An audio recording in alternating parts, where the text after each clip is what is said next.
Hello friends, नमस्कार। मैं हूं आपका होस्ट ब्रह्मदेव।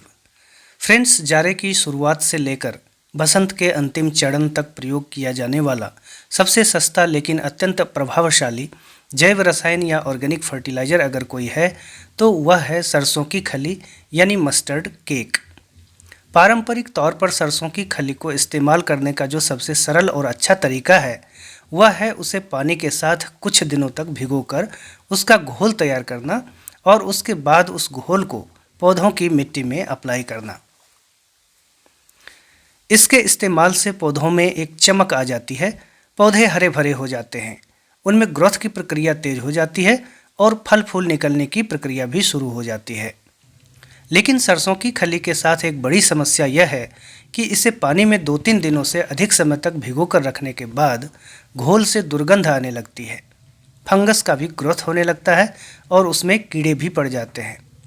इस वजह से इसके घोल को 2 से 3 दिन के अंदर ही मिट्टी में अप्लाई करना होता है। इसके कारण मस्टर्ड केक का फर्दर डिकम्पोजिशन मिट्टी के अंदर होता है, जिसमें समय लगता है और रिजल्ट मिलने में देरी होती है।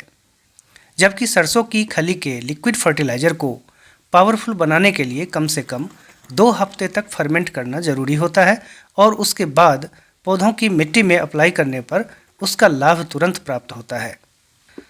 मस्टर्ड केक फर्टिलाइज़र का पारंपरिक इस्तेमाल अपने पौधों के लिए आपने ज़रूर किया होगा, लेकिन इस वीडियो में मस्टर्ड केक से लिक्विड फर्टिलाइज़र तैयार करने की एक ऐसी एडवांस रेसिपी मैं आपके साथ शेयर करूंगा जिसकी ताकत साधारण रूप से तैयार किए गए मस्टर्ड केक फर्टिलाइज़र से कई गुना ज़्यादा होगी, जो तुरंत रिजल्ट देगा, जिसमें इंसेक्ट्स और फंगस की ग्रोथ नहीं होगी और जिसमें से बैड स्मेल नहीं आएगी या बहुत ही कम आएगी। मस्टर्ड केक फर्टिलाइज़र की इस रेसिपी में मस्टर्ड केक के अलावा हम लोग कुछ ऐसी चीज़ों का भी उपयोग करेंगे जिससे इसमें पोषक तत्वों की मात्रा काफ़ी बढ़ जाएगी, घोल में लाभदायक सूक्ष्म जीवों का विकास होगा और दुर्गंध पैदा करने वाले फंगस और इंसेक्ट्स का डेवलपमेंट भी नहीं होने पाएगा। ये जो अतिरिक्त चीज़ें हम लोग इस्तेमाल करेंगे वे सब आपको आसानी से और बिना किसी अतिरिक्त खर्च के उपलब्ध हो जाएगा। इस एडवांस फर्टिलाइज़र को तैयार करने का प्रोसेस मैं आगे आपको बताऊंगा, लेकिन उससे पहले उन चीज़ों की जानकारी ले लेते हैं जिनकी ज़रूरत आगे पड़ने वाली है। इन सभी चीज़ों की मात्रा और अनुपात के बारे में जानकारी होनी ज़रूरी है ताकि ज़रूरत के मुताबिक मात्रा लेते समय उनका रेशियो आप निर्धारित कर सकें। फ्रेंड्स, सबसे पहला मेन इंग्रेडिएंट सरसों की खली या मस्टर्ड केक हम लोग लेंगे 1 किलोग्राम। 1 किलोग्राम मस्टर्ड केक से जो लिक्विड फर्टिलाइज़र तैयार होगा वह है 100 लीटर यानी 1:100 का रेशियो है।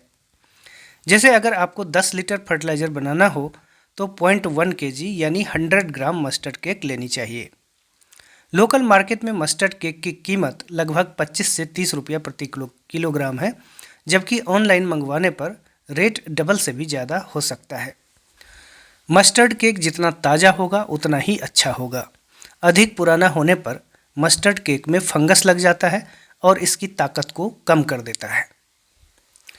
अगली चीज़ है साल्ट या नमक, जिसका इस्तेमाल हमारी रसोई में भोजन को नमकीन बनाने के लिए किया जाता है।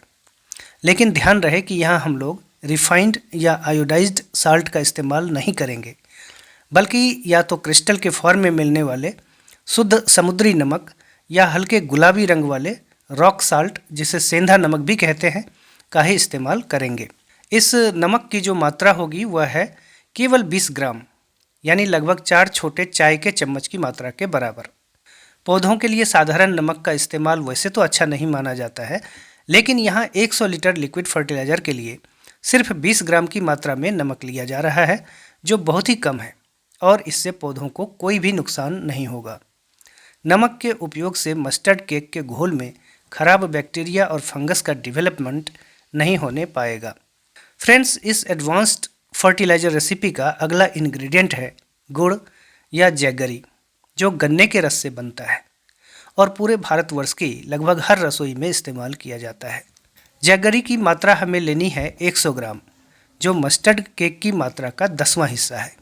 गुड़ में मिठास या ग्लूकोज के अलावा बहुत सारे उपयोगी मिनरल्स और ट्रेस एलिमेंट्स भी पाए जाते हैं। यह न केवल अच्छे बैक्टीरियल ग्रोथ में मदद करेगा, बल्कि फर्टिलाइज़र की न्यूट्रिशनल वैल्यू को भी बढ़ा देगा। कुछ लोगों को यह संशय रहता है कि गुड़ का प्रयोग करने से मिट्टी में चींटियां आएंगी, लेकिन ऐसा नहीं है। फर्मेंटेशन की प्रक्रिया समाप्त होने तक गुड़ का सारा मिठास लाभदायक बैक्टीरिया कंज्यूम कर चुका होता है, इसलिए आपको भ्रमित होने की ज़रूरत नहीं है। गुड़ के बाद जो अगली चीज़ हम लोग लेंगे वह है स्लेक्ड लाइम यानी भखरा हुआ चूना। इस बुझे हुए चूने का इस्तेमाल पान के साथ खाने के लिए भी किया जाता है। यह बेहद आसानी से उपलब्ध होने वाली और अत्यंत सस्ती चीज़ है।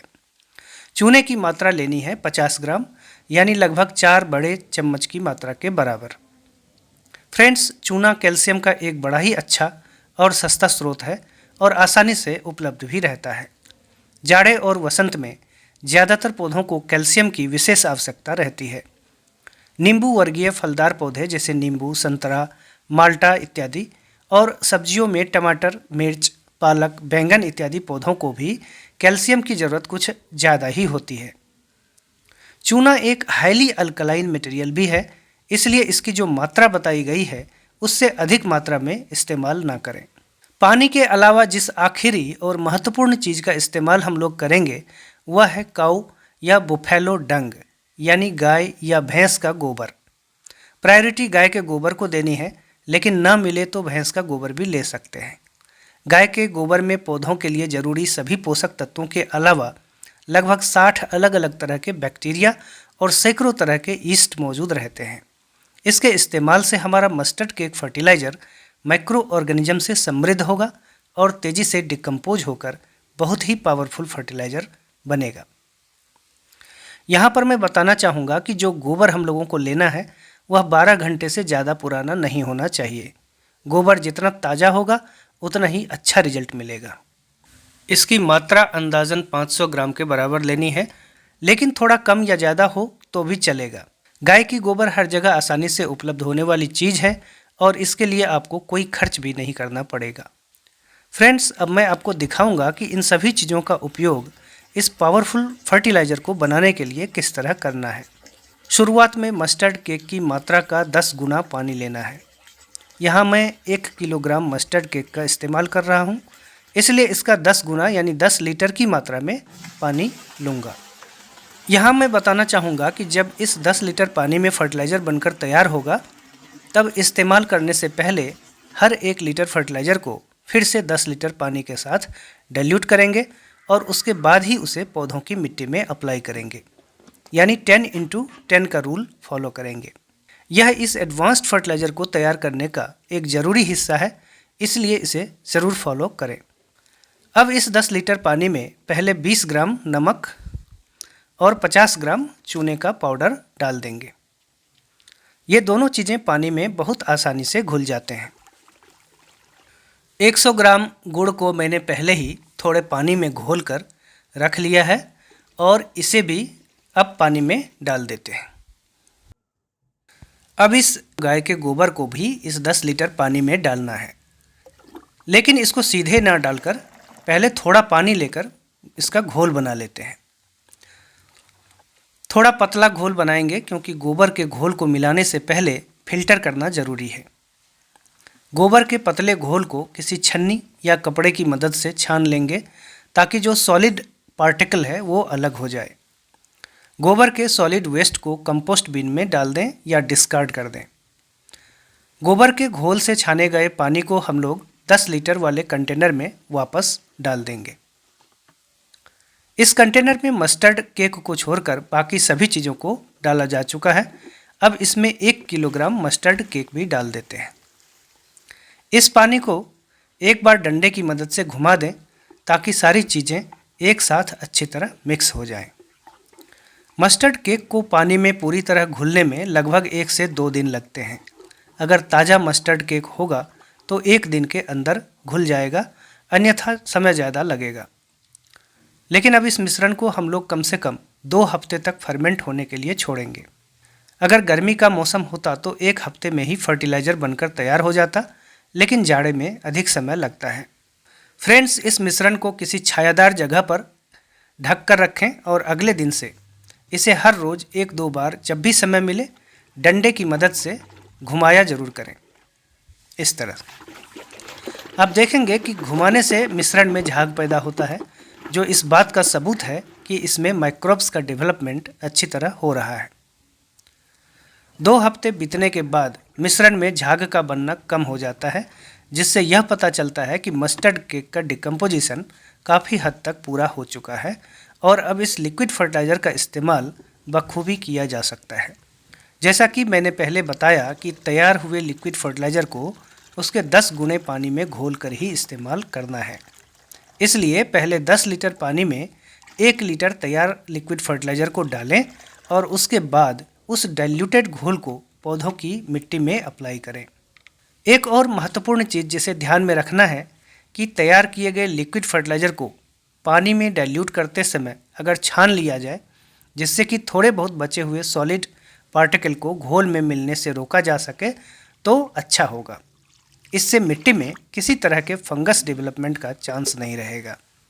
मस्टर्ड केक फर्टिलाइज़र की यह रेसिपी काफ़ी पावरफुल है और तुरंत अपना प्रभाव दिखाती है। इसे आप नवंबर से अप्रैल के बीच हर तरह के प्लांट्स की मिट्टी में 10 दिनों के अंतराल पर बेहिचक अप्लाई कर सकते हैं। इसकी मात्रा इतनी रखनी है जिससे मिट्टी अच्छी तरह भीग जाए। गर्मी के महीनों में भी इस फर्टिलाइज़र का इस्तेमाल किया जा सकता है, लेकिन गर्मी के महीनों में इस फर्टिलाइज़र को जाड़े की अपेक्षा 2 गुने पानी में डाइल्यूट करना है। यानी गर्मी में हर 1 लीटर फर्टिलाइज़र को इस्तेमाल करने से पहले 10 लीटर पानी के बजाय 20 लीटर पानी में घोलना है और तभी पौधों की मिट्टी में अप्लाई करना है। जहाँ तक इस फर्टिलाइज़र को स्टोर करने की बात है, तो मेरी सलाह यह है कि इसे तैयार करने के बाद 1 से 2 महीने के अंदर इस्तेमाल कर लें। अधिक समय तक रखने में समस्या केवल इतनी ही है कि इसमें से निकलने वाली हल्की गंध आपको परेशान कर सकती है। फ्रेंड्स, आप इस एडवांस रेसिपी को ज़रूर ट्राई करें और अपने अनुभवों को मेरे साथ शेयर करें। आशा करता हूं कि वीडियो से आपको काफ़ी लाभ मिलेगा। अपनी पसंदगी जाहिर करने के लिए कृपया लाइक बटन को प्रेस करें और गार्डनिंग से रिलेटेड इसी तरह के ढेरों इंटरेस्टिंग वीडियोस को देखने के लिए सिटी गार्डनिंग चैनल को अवश्य सब्सक्राइब कर लें। प्रश्न पूछने या अपनी राय देने के लिए आप कमेंट बॉक्स का उपयोग कर सकते हैं। आगे आने वाला समय आपके लिए शुभ हो। Thank you for watching.